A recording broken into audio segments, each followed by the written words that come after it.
Mr. Co-President Nigel Farage, freedom and democracy. Honour, we have all the presidents of the European Union ahead of us telling us that everything's okay. Heads in the sand, carry on chaps, all is fine. Well, sorry, it won't wash.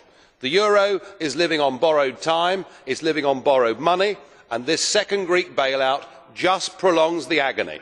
It doesn't matter how much money you throw at it, how many bonds the Chinese buy, whatever deal President Sarkozy does with the French banks to change repayment dates. The fact is that Greece is going bust. She can't even afford her current repayments, let alone be forced by you to taking on a whole load more debt. This chorus of unanimity from EU leaders and the increasingly appalling IMF is just reinforcing failure, and it's raising bigger questions about the whole European project. There's been a growing loss of faith in you guys, in these institutions, because of your political dishonesty. The way that you forced through the Lisbon Treaty, your appointment as the President of Europe, all of it done without referring to people at all. But now there's a bigger question. The peoples of Europe don't just think you're dishonest, they now think that you're incompetent. It's bad enough to have your democracy taken from you, but to have your lives now run by people who are taking us towards the economic rocks is far, far worse. You run around like headless chickens, lurching from one bailout to the next, never inspiring confidence, never giving any leadership.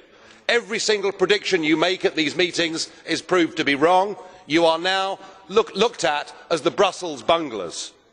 And your complete refusal to accept a contingency plan, to accept a plan B of any kind at all, as millions lose their job and their lives sink increasingly into poverty, frankly is nothing less than a dereliction of duty. You are not fit for purpose.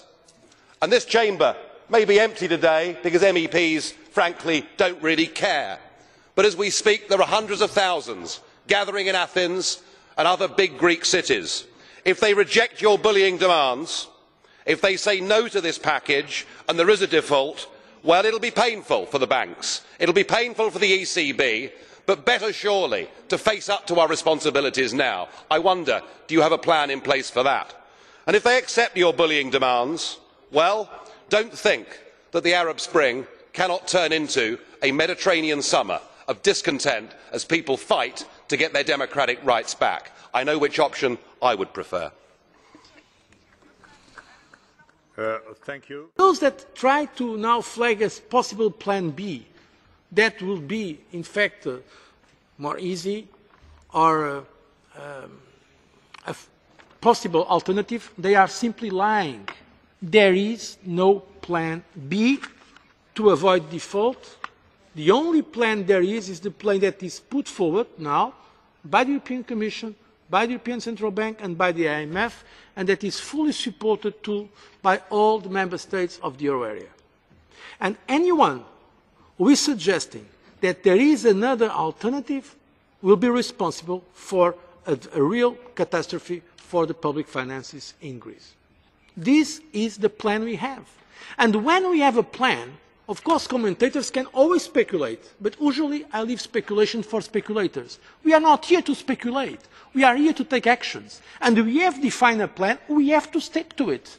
This is the plan that we have for dealing with the situation in Greece.